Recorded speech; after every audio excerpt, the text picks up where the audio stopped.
for 10 episodes, we have followed the receipts: the debt of conquest handed to the conquered, the drain measured by a Bombay merchant, the railways sold as a gift, the famines exported, the army India paid for and then lent out, the labor rewritten as contract, and, at the very end, a country divided down to its typewriters.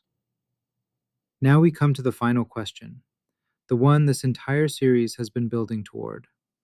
What did the British Empire actually cost India, and did anyone ever pay it back? Tonight there is no neat verdict waiting at the end. There is a debate, a real and unfinished one, fought by serious people who profoundly disagree. Our job in this finale is not to tell you who wins. It is to lay the arguments side by side, honestly, and hand you the pen. Let us begin with the argument that brought this debate roaring back to life. In recent years, the Indian writer and politician Shashi Tharoor stood at the Oxford Union and made the case that Britain owes India reparations, that the empire was not, on balance, a gift of railways and law and good administration, but an extraction, a sustained transfer of wealth out of India and into Britain. He later widened the argument into a book, pointedly titled, in one edition, Inglorious Empire. His speech struck a nerve far beyond the room. It spread across the world and reopened a conversation many had assumed was settled. The prosecution's case broadly runs like this: that India entered the colonial era as one of the richest regions on earth and left it as one of the poorest. That Britain deliberately deindustrialized India, ruining its weavers and its crafts to serve British mills. That India was taxed, drained, and famished, while its revenues paid for Britain's wars and Britain's comfort. That the so-called gifts of empire, the railways, the institutions, were built with Indian money for British purposes and billed to India regardless. In this view, the ledger this series has followed is real, and it ends with a debt Britain has never paid. And then there is a number, the largest ever attached to this argument. The economist Utsa Patnaik has spent years studying what she calls the drain, the mechanism by which, she argues, India's own exports and revenues were used to pay for the empire rather than to enrich India itself.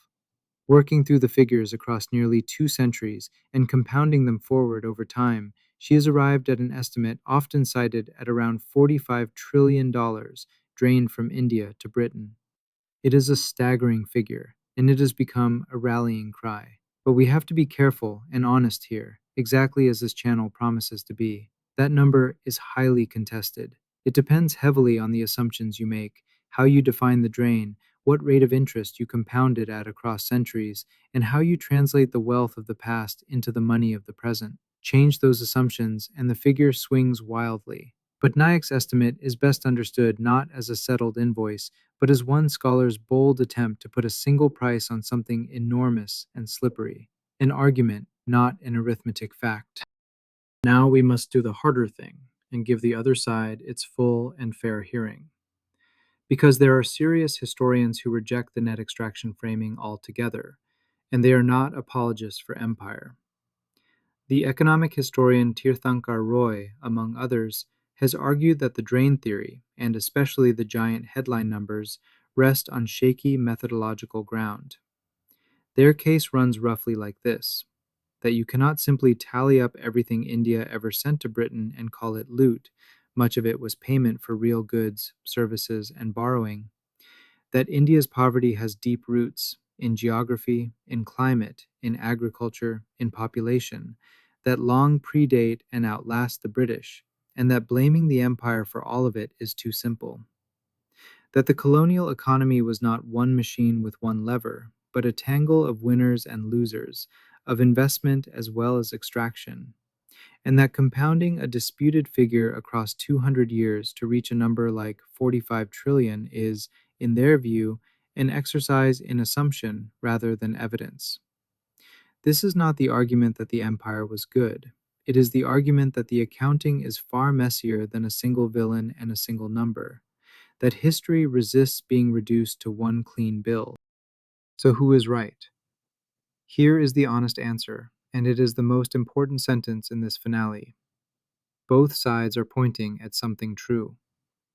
The prosecution is right that wealth flowed out of India, that India was taxed and drained for the empire's benefit, that the gifts of empire were largely paid for by Indians, and that this series has documented entry after entry of exactly that. You have watched the receipts pile up. They are not imaginary.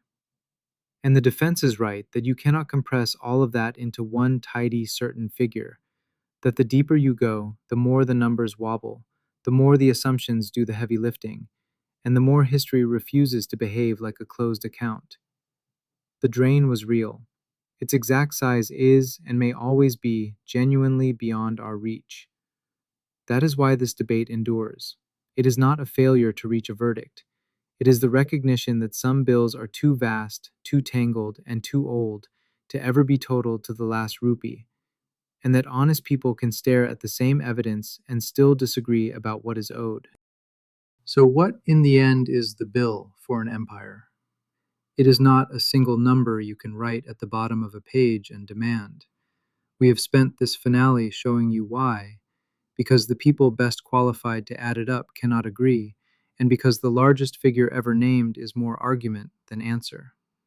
Anyone who tells you the total is simple is selling you something.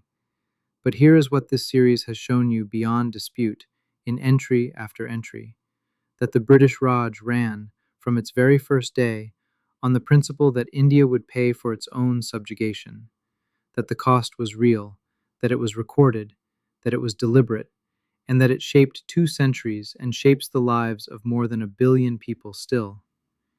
You do not need to settle on 45 trillion, or on any number at all, to see that an empire was financed, quite consciously, by the people it ruled. That is the reckoning this channel was built to make. Not to hand down a final figure, history rarely lets us, but to insist that the entries be read, named, and remembered, in full and in the open. To follow the receipts wherever they lead, and let you weigh them yourself. The empire is gone, the argument is not. And the account, the true, full, honest account of what it cost and who owes whom, is the kind that no single generation ever finishes closing. We have not handed you a verdict tonight. We have handed you the ledger. The rest is yours to read. This has been The Bill for an Empire. Thank you for following the receipts with us all the way to the end. Tareekh ka Hisaab, history audited. Hisaab abhi baki hai. The account isn't settled yet.